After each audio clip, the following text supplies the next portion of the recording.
What's poppin', y'all? Welcome back to another YouTube video, and today I'm keeping my promise and sticking with Heartstopper. I did watch Season 2 2 days ago. I watched Season 1 2 days ago, and then I watched Season 2 yesterday, and now I'm taking a look at Season 3, the third and final season, which is out at the time of me recording this video, so I can actually talk to you guys about it, and, hopefully do a good season review on this one. And I'm going to be honest, I think it has just got better. It's gotten better with every single season that's come out, and this is a trend which has continued to this season as well, because this one, in my personal opinion, is the best season that there has been for Heartstopper, which is extremely exciting. This is easily the best season by far. Out of the three, this is the best one, and the one which made me sort of like the series the most, get into the series, and want to keep watching the series the most. And this is also the one which made me want to make LEGO customs for the characters, so make sure you do check those out when I do post them in the next couple of days. But without any further delay, let's take a look and do a quick run through of this season's story. So, how this one starts off is with Elle and Tao wanting to have a summer of romance, and Nick and Charlie do that too. They have a summer of romance. Isaac feels a little bit left out, and the other two girls go through a little bit of a transition period through their relationship, as one of them wants to try out being non-binary for a little bit, and they get sort of thrown into that, so that is a whole nother mix. She doesn't want to live with her girlfriend anymore, so she moves out and goes to live with her grandma, and one of them wants to go to a pretty cool college, but then after visiting it decide that they don't want to do that. Charlie then ends up mentally declining in his health and his sort of physical health, as well as he gets ill, and he goes off to somewhere, I think it was called the Daffodil House, where they can go help him with that, and everyone throws a Halloween party. Tao decides to make a film for him, and then he makes a film for Elle as well, after she has been seen struggling with her trans identity. And then Isaac is upset with everyone because he feels like everyone's just rubbing their relationship in his face, and that's all they ever go on about, and that's all they ever do. And all this conflict gets resolved at an end of year concert party, and even Victoria gets herself a boyfriend at the end, which is really fucking cool. And their friendships and their relationships are stronger than ever, even with all this change which is happening. Honestly, I think that's cool as fuck. I really liked the aspect of everyone's struggle. It really deep dived into everyone's struggle this season, with Elle having her trans issues, and how everyone was sort of, well, she felt like everyone was attacking her and sort of going at her, and it was her versus the world. I really liked how Tao made her feel comfortable, and how Tao has gone about their relationship, and how Tao has done his best to help everyone and be a better friend to everyone. And he's expressing himself creatively. Oh, Jesus Christ, that took way too long to get out. And him going with the sort of computer route of arts, because that is still art. Photography and filmmaking is still a form of art, still a form of creation.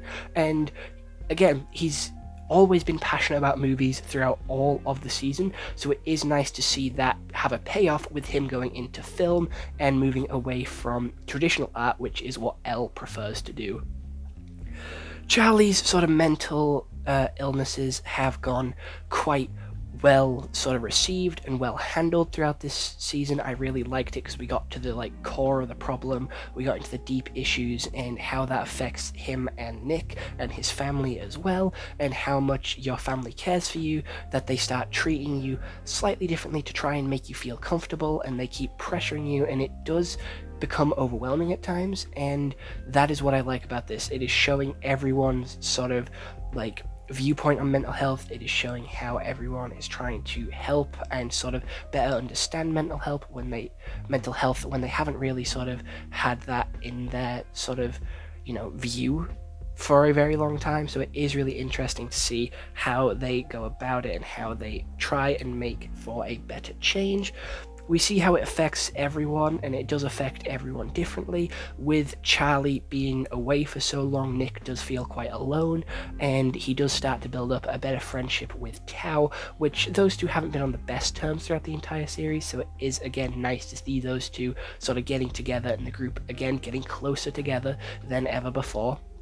It does continue with the sort of 2D and 3D animation styles, which I do like, with these animated leaves, these animated butterflies, these animated flowers, these electric bolts, which are in the show at key moments, very similar to how like Life is Strange has those butterflies where she'll remember that happened, or stuff like that. It goes to show key points in their relationship. We have a flower for the blooming of new love. We have the leaves showing a pretty change in direction of their relationship, or a change in how they are doing in their relationship, like the winds of change. So having the leaves come through and represent that is really interesting.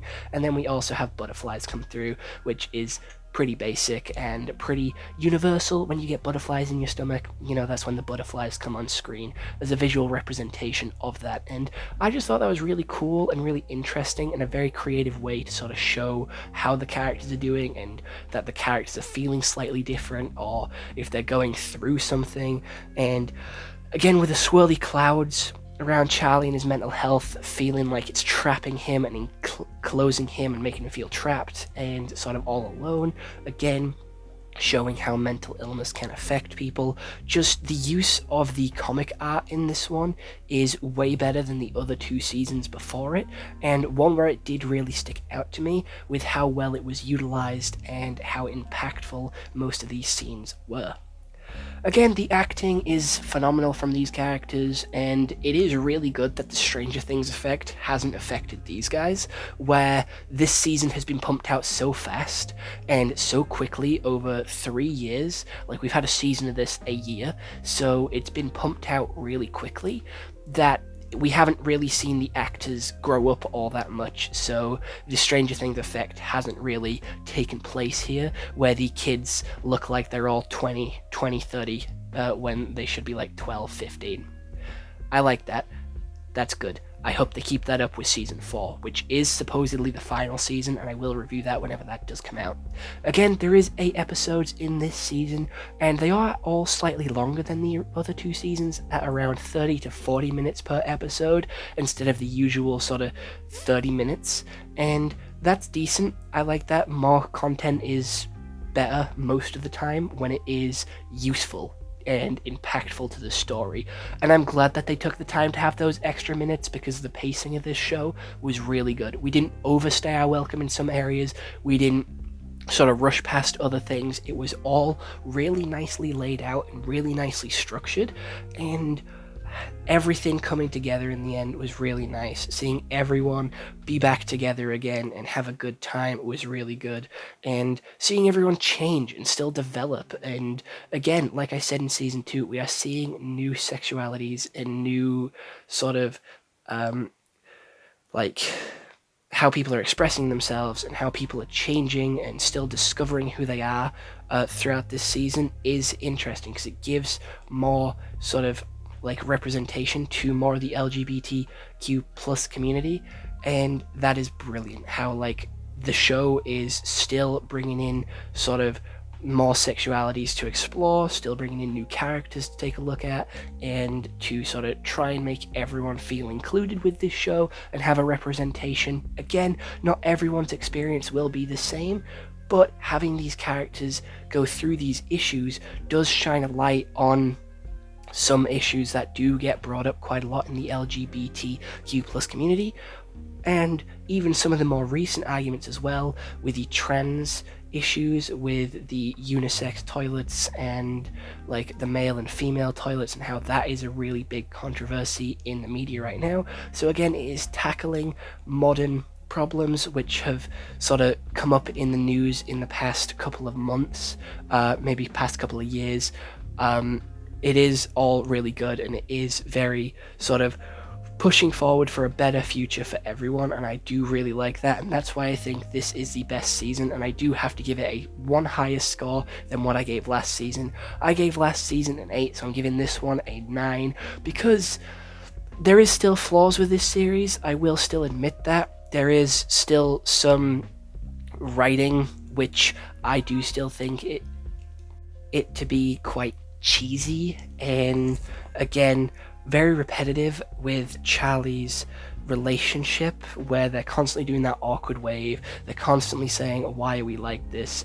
They're constantly saying like phrases that they say every time in their relationship. It's like they're saying the same sort of stuff, and that does bug me a little bit because it's repetitive and it gets boring and it gets overdone and overused. I know it's like a key part of their relationship, but still, it does get annoying, it does get boring, it does get a little bit like repetitive, and I don't really like that. I'm going to be honest, it does bug me a little bit, but overall, this is a great series, and I do recommend that you go check it out for yourself if you haven't already. Again, it is on Netflix. You can watch it in easily like 4 hours because there's 8 episodes. I lied. Yeah, for 8 episodes, like half an hour each, so you can easily watch it in 4 hours. That's not even like a full day. You still have 20 hours left to spend the day however you like, and that's if you don't sleep. If you're a night owl like me and choose to not sleep because sleep is for the weak. But yeah, honestly, great series, and I can't wait to see where they take it in season 4.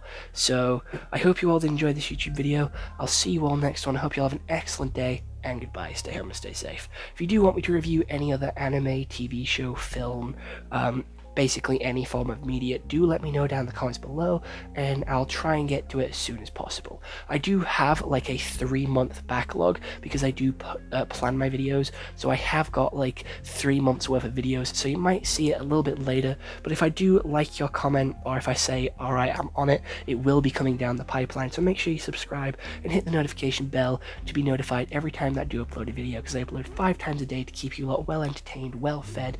And you know what? I'm done yapping, done with the self-promotion. I'll see you all tomorrow. Bye-bye.